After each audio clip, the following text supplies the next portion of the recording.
২৩৫টি video. হ্যাঁ, আপনি ঠিকই শুনেছেন।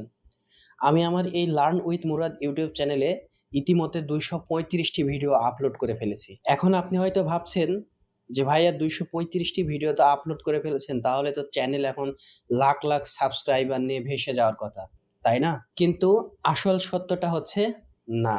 আর এটিই হচ্ছে আমার ইউটিউব চ্যানেলের সবচাইতে কঠিন এবং নিষ্ঠুর শিক্ষা, যা আজ আপনাদের সাথে আমি শেয়ার করতে চলেছি। আমি এমন সব ভিডিও বানিয়েছি যেগুলোতে দিনের পর দিন কোনো ভিউ আসেনি। তারপরেও আমি দিনের পর দিন কনসিস্টেন্টলি ভাবে কিন্তু ভিডিও আপলোড করেছি, ভিডিও করেছি, থাম্বনেল পরিবর্তন করেছি এবং ইউটিউবের যে টাইটেলগুলো রয়েছে সেগুলো পরিবর্তন করেও দেখেছি। তারপরেও কাজ হয়নি এবং এক পর্যায়ে আমার মনে হয়েছে যে ইউটিউব আসলে আমার দ্বারা সম্ভব না। কিন্তু আমি এই ২৩৫টি ভিডিও আপলোডের পরে আমার চ্যানেল থেকে যেই জাদুকরী শিক্ষাটি পেয়েছি, তা যদি আজ থেকেই আপনি আপনার চ্যানেলে এপ্লাই না করেন, ২৩৫ কেন ৫০০, ১,০০০ ভিডিও দিয়েও কিন্তু আপনি এই সমস্যার সমাধান করতে পারবেন না। ইউটিউবে পা দিলেই সবাই একটা জ্ঞান দিবে, কনসিস্টেন্সি বজায় রাখো, ভিডিও আপলোড করতেই থাকো।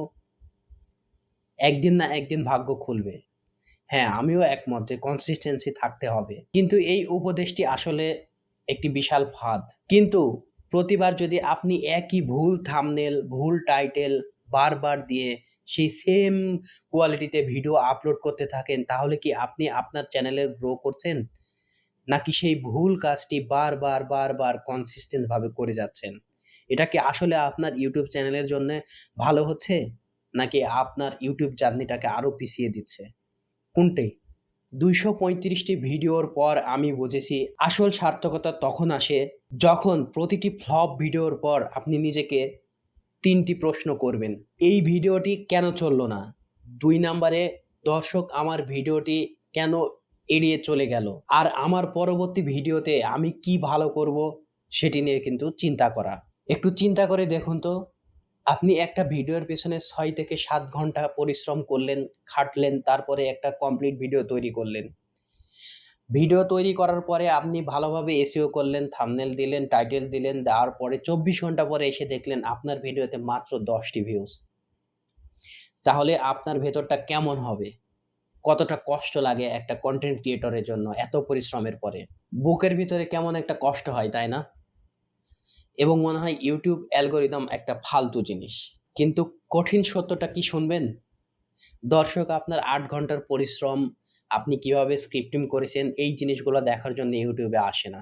দর্শক ১ম এই দেখে আপনার YouTube এর থাম্বনেল এবং টাইটেল।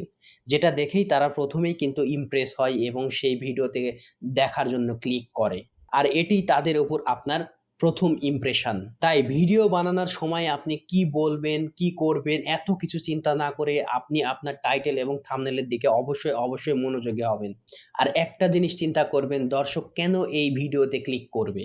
আর আমরা এখানে আরেকটা মারাত্মক ভুল করে ফেলি। যদি কখনো দেখি যে কারো একটি ভিডিও ভাইরাল হয়ে গিয়েছে, তখন সেই টপিকে কনটেন্ট তৈরি করার জন্য মরিয়া হয়ে উঠি এবং সেটি হুবহু কপি করে নিজেদের যেই প্ল্যাটফর্ম রয়েছে সেইগুলোতে পাবলিশ করা শুরু করি। আল্টিমেটলি কি হয়?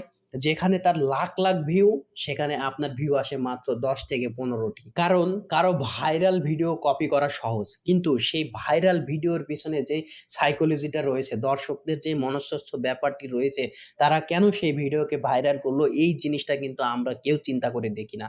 সো আপনাকে এই জায়গাটাতে কাজ করতে হবে। কেন তার ভিডিওটি ভাইরাল হলো? আপনারটা কেন হচ্ছে না?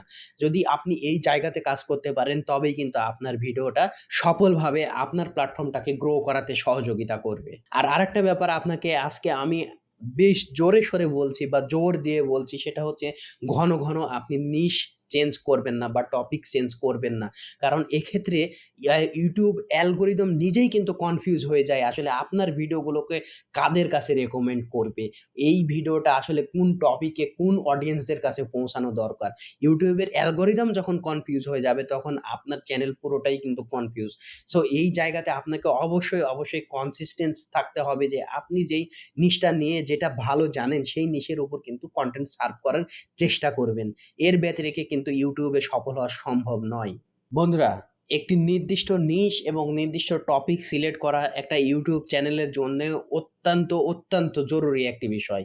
তাই আপনি প্রত্যেকদিন ভিডিও পাবলিশের যেই মনোবাসনা করে রেখেছেন সেটিকে বাদ দিয়ে আপনি একটি নিশ স্পেসিফিকভাবে নির্দিষ্টভাবে সিলেক্ট করুন এবং সেই নিশের উপর কোয়ালিটিফুল কনটেন্ট দেওয়া শুরু করুন। সেটি সপ্তাহে যদি ৩ টা দিতে পারেন তাহলে ৩ টা করেই দিন। তবে কোয়ালিটি অবশ্যই মেইনটেইন করবেন।